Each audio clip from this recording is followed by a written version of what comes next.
On voit que si on maintient nos stratégies d'aménagement telles qu'on les fait aujourd'hui, bien, il y a un risque pour notre forêt.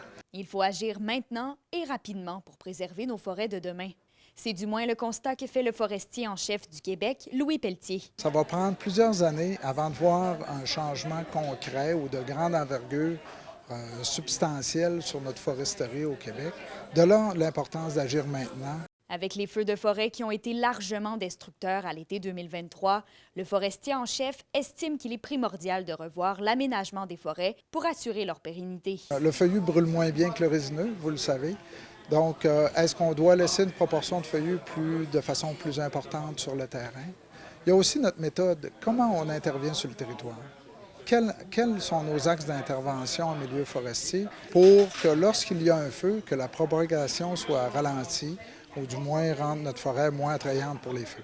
C'est devant plusieurs acteurs du secteur forestier de Sainte-Terre et des environs que Louis Pelletier a présenté les constats d'un projet pilote qu'il a mené au Saguenay-Lac-Saint-Jean. Une rencontre qui était fort attendue dans la région. On avait de toutes les instances au niveau forestier, fait que c'était super intéressant de voir que les gens s'intéressent et veulent en savoir plus justement pour pouvoir apporter des solutions eux autres aussi. Dans le budget provincial 2024-2025, ce sont 347 millions de plus qui vont être injectés dans l'industrie forestière au cours des 5 prochaines années. Je crois que le gouvernement a pris conscience que l'industrie forestière elle a une importance, mais il faut le faire de façon adéquate et peut-être revoir certaines particularités de la manière qu'on a exploité depuis le nouveau régime notre foresterie.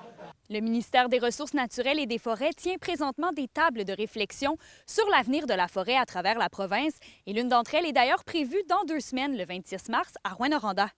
Kémilia La Liberté, RNC Nouvelles, à Sainte-Terre.